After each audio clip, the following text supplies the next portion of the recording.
Lorsque la Russie a envahi l'Ukraine en février 2022, l'issue semblait inévitable. Des experts et analystes du monde entier étaient d'accord pour dire que l'armée russe remporterait une victoire rapide et totale, et que l'Ukraine n'avait tout simplement pas les moyens ni les effectifs pour se défendre. Pourtant, nous en sommes là plus de 4 ans plus tard. La guerre fait toujours rage, avec la Russie sans doute dans sa position la plus faible, et l'Ukraine semblant plus forte et plus maîtresse de la situation que jamais auparavant. Il y a beaucoup de personnes à remercier pour ce retournement de situation miraculeux. Des personnalités de premier plan, comme le président ukrainien Volodymyr Zelensky, jusqu'aux innombrables hommes et femmes ukrainiens qui ont risqué leur vie pour défendre leur patrie.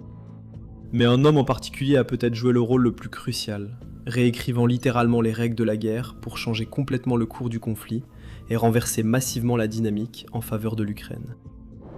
Il s'appelle Robert Josipovich Brovdi, également connu sous son indicatif d'appel Magyar, ce qui signifie hongrois.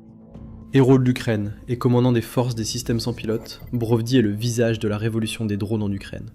Et ceux qui ont suivi de près la guerre entre la Russie et l'Ukraine ont sans aucun doute déjà entendu parler de lui. Ils connaissent déjà sa voix grave et profonde, sa barbe imposante de style viking, ainsi que les légendes et narrations uniques qu'il a fournies pour des centaines de vidéos, montrant des drones ukrainiens traquant et éliminant des soldats russes, du matériel militaire et des infrastructures. Même les fervents observateurs du conflit ne réalisent peut-être pas pleinement à quel point Magyar a influencé la stratégie de l'Ukraine, sauvé des vies et contribué à rééquilibrer les forces face à la Russie. Voici son histoire. L'histoire de la façon dont un homme d'affaires apparemment ordinaire, sans aucune expérience militaire, est devenu la bête noire de toute l'armée russe. Né en 1975, dans une petite ville de l'ouest de l'Ukraine, non loin de la frontière avec la Hongrie, Robert Brovdi montrait dès son plus jeune âge un esprit de compétition et une aptitude pour les mathématiques, des qualités qui allaient s'avérer inestimables au cours de sa carrière militaire. Il a étudié l'économie d'entreprise à l'université, avant d'entrer dans le monde du travail et de connaître un immense succès en tant qu'entrepreneur. Il a lancé plusieurs entreprises dans divers secteurs, notamment l'immobilier, l'alimentation, la construction et l'habillement. Et il a fait fortune dans le commerce des céréales. Son groupe d'entreprises Granum figurait parmi les 5 premiers exportateurs de céréales de toute l'Ukraine et était le premier exportateur vers la Chine. Le succès de Brovdi lui a permis de mener une vie de luxe.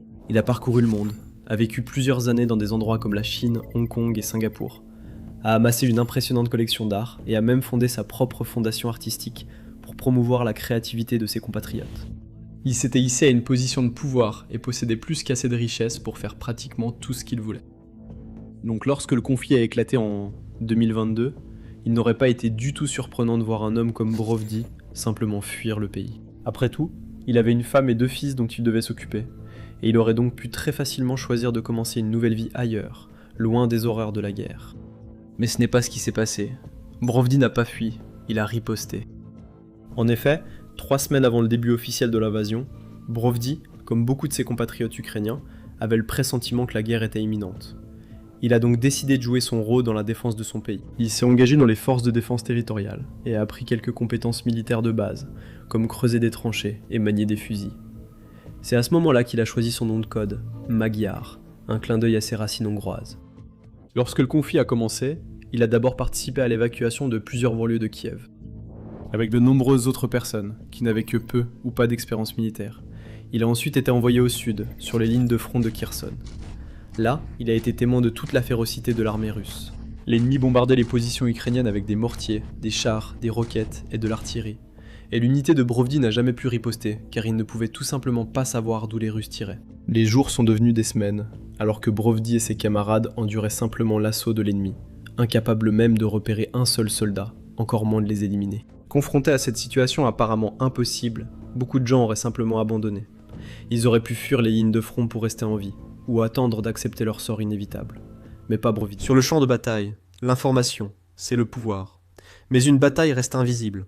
Chaque jour, des courtiers en données collectent, regroupent et vendent vos données personnelles sans votre connaissance ni votre consentement. Notre sponsor du jour, Inconi, vous aide à effacer ces données de centaines de bases de données en seulement quelques clics.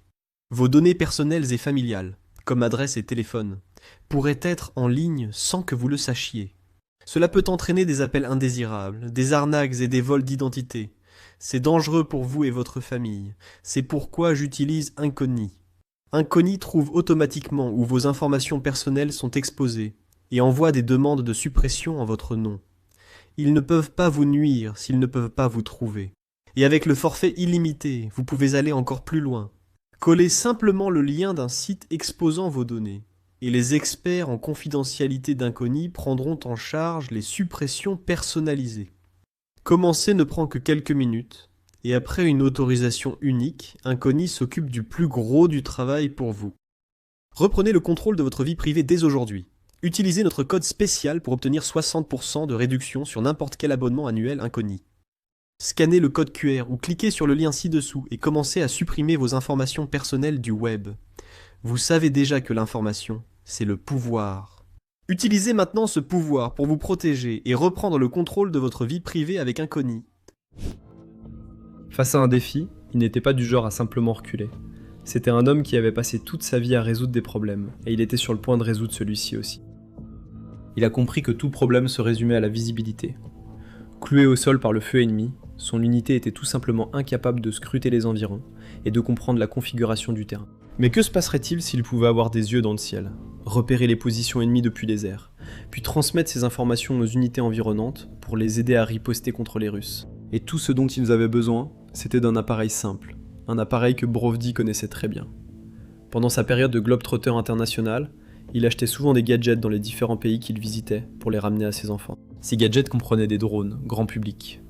Il s'est rendu compte que s'il pouvait faire voler un drone comme celui-là, il pourrait enfin inverser le cours de la bataille. Et c'est exactement ce qui s'est passé.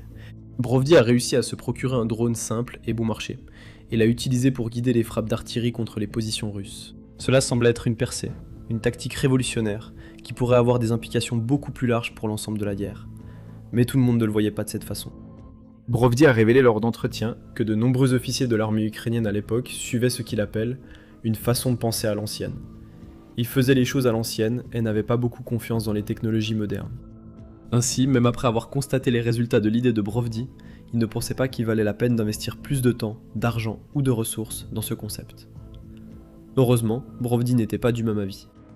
Il voyait la valeur potentielle des véhicules aériens sans pilote, les UAV, non seulement pour recueillir des renseignements et aider aux frappes d'artillerie, mais aussi pour mener leurs propres attaques. Comme le dit Brovdi, nous pouvions voir le verre, nous devions lâcher quelque chose sur sa tête, mais nous devions aussi éviter de perdre le drone parce qu'il était cher, tout en obtenant un résultat et en rendant le processus reproductible. Dans les mois qui ont suivi, Magyar a pris les choses en main. Avec le reste de son unité, les oiseaux de Magyar, qui était également tout aussi enthousiaste quant aux applications potentielles de la technologie des drones, il a commencé à expérimenter avec des UAV, cherchant des moyens de les rendre plus létaux. Utilisant leur propre argent, les oiseaux ont investi dans divers drones commerciaux venus de Chine, modifiant leur conception et y attachant des munitions. Ils ont même installé leur propre champ de tir, créant des cibles primitives en remplissant des préservatifs d'eau et en les suspendant aux arbres, avant de faire voler des drones vers eux, affinant leurs compétences et apprenant à frapper leurs ennemis avec efficacité et précision. C'était le début d'un mouvement qui allait changer la guerre. Et dans les mois qui ont suivi, les oiseaux de Magyar sont allés beaucoup plus loin. À mesure que l'unité gagnait en maîtrise dans l'art naissant de la guerre par drone, l'unité a été envoyée à divers endroits le long des lignes de front, chargée de soutenir les équipes d'artillerie, d'effectuer des missions de reconnaissance aérienne, et de mener des frappes sur des cibles ennemies.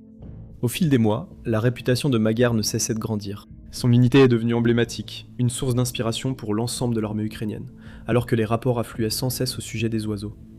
Il frappait avec succès des centaines d'équipements russes, neutralisant les drones ennemis, et accomplissant même des missions plus inhabituelles, mais tout aussi importantes, comme le déploiement à distance de milliers de mines anti-chars, là encore, grâce à l'utilisation de drones. Le reste du monde a également découvert Magyar, qui est devenu l'une des voix militaires ukrainiennes les plus influentes sur les réseaux sociaux, partageant régulièrement des mises à jour et des vidéos sur Telegram concernant les opérations de combat des équipes de drones. Inévitablement, d'autres unités ont commencé à suivre l'exemple de l'oiseau. Et même certains des commandants qui avaient autrefois critiqué l'approche de Brovdi ont fini, enfin, par voir à quel point les drones pouvaient être importants en matière d'observation, de collecte de renseignements, de planification opérationnelle et de frappe en première ligne. Petit à petit, cela a conduit à ce que les drones prennent une place de plus en plus importante dans les opérations de l'Ukraine, aboutissant à la création d'une toute nouvelle branche militaire, les forces des systèmes sans pilote de l'Ukraine, avec Magyar lui-même choisi pour les diriger en juin 2025. C'est alors que Brovdi a enfin eu carte blanche pour mettre en œuvre toutes ses meilleures idées et changer le cours de la guerre comme jamais auparavant. Petite parenthèse, l'émission militaire vous donne une vue d'ensemble, pas seulement les gros titres. Abonnez-vous pour rester à la pointe de l'actualité. Ayant gravi les échelons, passant de simple bénévole civil à l'un des postes les plus puissants de l'armée ukrainienne, Magyar n'a pas perdu de temps. Il a lancé un plan d'action innovant pour changer la façon dont les forces de système sans pilote opéraient et tirer pleinement parti de l'avantage de l'Ukraine en matière de drones. Il était convaincu que les drones étaient la clé de tout le conflit, mais il pensait aussi que cette technologie avait encore beaucoup plus de potentiel à exploiter et à optimiser. Plus précisément, il pensait que les drones n'étaient pas seulement utiles pour les opérations de première ligne, mais qu'ils pouvaient aussi être utilisés pour mener des missions de surveillance et de frappe en profondeur sur le territoire ennemi, et rendre la vie aussi difficile que possible aux forces du Kremlin. Pour tester cette théorie, il a d'abord mis en place ce qu'il appelle un système carrousel de surveillance continue par drone.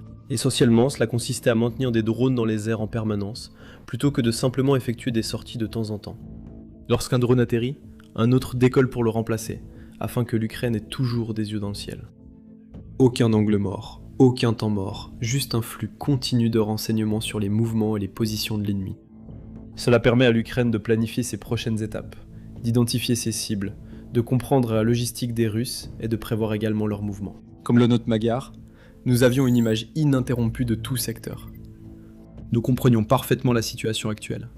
À partir de là, il est devenu beaucoup plus facile pour l'Ukraine de frapper les Russes là où cela comptait le plus, sur leur ligne d'approvisionnement. Les équipages de drones ont commencé à cibler les troupes et les véhicules ennemis, alors qu'ils se dirigeaient vers les positions de première ligne. Ils ont stoppé les livraisons de carburant et de munitions, ils ont bombardé les routes d'évacuation, et ils ont rendu beaucoup plus difficile pour la Russie de rassembler réellement des forces importantes sur la ligne de front, créant de toutes nouvelles zones mortelles juste derrière le front, et en dégradant massivement l'efficacité au combat de l'ennemi ce faisant. Brovdi a également fixé des objectifs ambitieux pour les équipes de drones ukrainiennes, et a introduit un nouveau système pour mesurer l'efficacité sur le champ de bataille, en attribuant des points pour chaque cible détruite. Il a encouragé les opérateurs de drones à se concentrer davantage sur les résultats plutôt que sur les procédures. Peu importait la manière dont ils accomplissaient leurs tâches, tant qu'ils atteignaient leurs objectifs. Et il les a également exhortés à diriger au moins 30% de toutes les frappes contre le personnel russe, plutôt que de se concentrer exclusivement sur les équipements et les infrastructures. Tout cela était lié à la passion de Brovdi pour les mathématiques. Capable d'analyser la guerre en termes purement chiffrés, il a compris que la Russie serait toujours en mesure de maintenir la pression sur l'Ukraine, tant qu'elle pourrait continuer à recruter plus de soldats qu'elle n'en perdait. Rien ne changerait jamais si la Russie avait 30 000 nouvelles troupes chaque mois, et n'en perdait que 15 000 ou 20 000. L'armée ennemie continuerait de s'agrandir, et les forces ukrainiennes finiraient par plier et céder sous le poids écrasant de la force adverse. Les drones avaient le pouvoir de changer cela. Alors, Brovdi a commencé à ordonner de plus en plus de frappes contre les soldats russes. Il ne permettait pas aux forces des systèmes sans pilote de s'enliser dans la bureaucratie et les lourdeurs administratives. Il a accéléré l'introduction de nouveaux types de drones et de systèmes de contrôle dès qu'ils étaient disponibles, créant ainsi des boucles de rétroaction précieuses entre les équipages de drones et les développeurs. Pour s'assurer que les équipes sous son commandement disposaient exactement des outils dont elles avaient besoin pour atteindre leurs objectifs. Début 2026, ces changements commencèrent à porter leurs fruits, car plusieurs mois s'écoulèrent, durant lesquels le taux de perte de la Russie dépassait son taux de recrutement.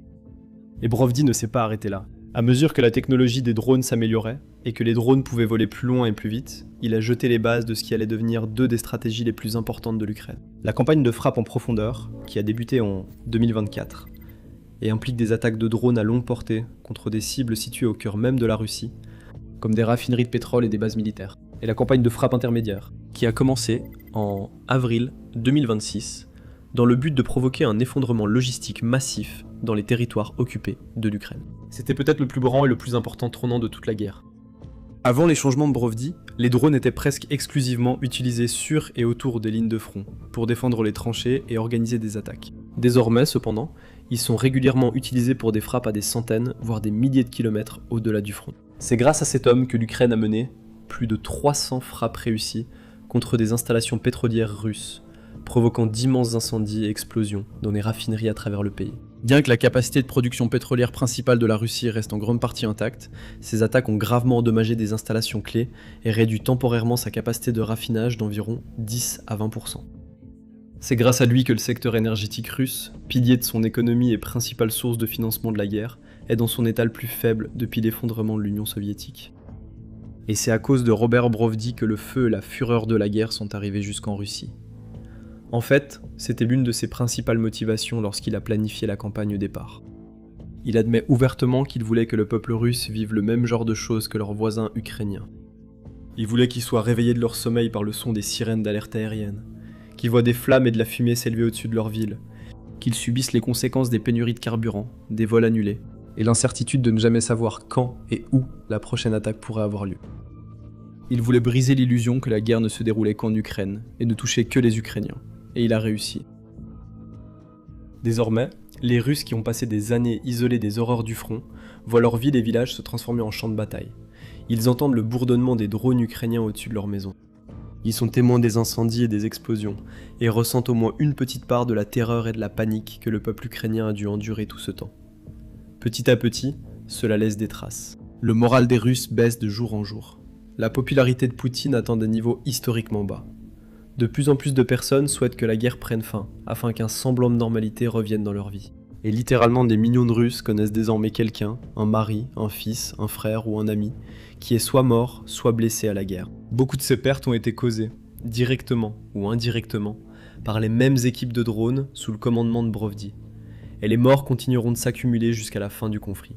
Il fut un temps où il semblait que la seule façon dont cela se terminerait serait par une victoire retentissante de la Russie. Aujourd'hui cependant, le succès ukrainien semble être une perspective réaliste, et cela aussi est en grande partie grâce aux efforts de Brovdi. Sa campagne de frappe intermédiaire, qui impliquait des frappes de drones sur les lignes logistiques et d'approvisionnement, dont la Russie dépend pour déplacer des troupes et des ressources à travers les territoires occupés, et en particulier vers la Crimée, a été incroyablement efficace. La principale autoroute sur laquelle la Russie s'est appuyée tout ce temps est devenue connue sous le nom d'autoroute de la mort, jonchée des restes calcinés de convois détruits. En coupant les lignes qui fournissent à la Crimée nourriture, carburant et énergie, Brovdi et ses forces de drones ont effectivement isolé la région, provoquant une évacuation massive et une panique généralisée, alors que les citoyens russes et les vacanciers se précipitent vers les sorties. Encore une fois, l'homme connu sous le nom de Magyar défie les attentes et pousse l'Ukraine vers quelque chose qui semblait autrefois impossible. La libération de la région de Crimée, qui a été impitoyablement volée par la Russie en 2014. Il n'a pas fréquenté une académie militaire de renommée mondiale. Il n'a pas consacré des décennies de sa vie aux forces armées. Mais Robert Brovdi a changé la destinée de son pays, et s'est imposé comme l'un des plus grands stratèges tactiques de l'ère moderne. Il y a tant de choses que le reste du monde peut apprendre de lui, et Brovdi est désireux d'enseigner à ceux qui sont prêts à écouter. Lorsqu'on lui demande par exemple ce qu'il recommanderait aux dirigeants et aux généraux de l'OTAN pour renforcer leur défense et se préparer à une éventuelle guerre future avec la Russie, il énumère rapidement plusieurs mesures importantes, comme ériger ce qu'on appelle un mur de drones, ou une zone tampon le long des frontières, où des drones opèrent en continu, afin de rendre les mouvements ennemis impossibles. Il a également appelé les nations de l'OTAN à créer leur propre branche militaire, sur le modèle des forces des systèmes sans pilote, spécialisées exclusivement dans la guerre par drone, et a demandé des investissements beaucoup plus importants dans les défenses anti-drones, ainsi que dans les drones d'attaque à longue portée. Son message est clair, les drones sont là pour durer, et ils seront probablement l'un des aspects, sinon l'aspect le plus important de la guerre pour les générations à venir. L'Ukraine l'a compris, et il appartient au reste du monde de rattraper son retard, avant qu'il ne soit trop tard. En ce qui concerne son propre avenir, Brovdi dit qu'il ne s'attend pas à retrouver un jour sa vie d'avant, jurant de consacrer le reste de ses jours à la défense de sa nation. Mais peu importe comment son histoire se termine ou évolue à partir d'ici, son impact sur la guerre est indéniable, et son héritage ne sera jamais oublié. Il a commencé la guerre sans expérience pertinente, et très peu de personnes le soutenaient ou croyaient en lui. C'était exactement comme l'Ukraine elle-même, que beaucoup dans le monde considéraient comme l'outsider ultime, condamné à échouer face à un adversaire bien plus grand et plus fort. Et tout comme sa patrie, Brovdi a prouvé que les sceptiques avaient tort. Il a défié les pronostics, innovant et s'adaptant à la situation dans laquelle il se trouvait, avant de finalement renverser le rapport de force face à ses ennemis, se révélant bien plus fort que quiconque aurait pu l'imaginer. Maintenant, vous pouvez en apprendre davantage sur la façon dont les forces des systèmes sans pilote de l'Ukraine deviennent encore plus puissantes sous la direction de Brovdi dans cette vidéo, qui présente le premier chasseur autonome sans pilote au monde. Sinon, regardez cette vidéo pour voir comment les plus proches alliés de Vladimir Poutine se retournent véritablement contre lui, l'un d'eux l'ayant même interpellé en direct à la télévision et exigé la fin immédiate de la guerre. Et enfin, n'oubliez pas de vous abonner à l'émission Militaire pour plus de reportages, d'analyses et d'informations que vous ne voudrez pas manquer.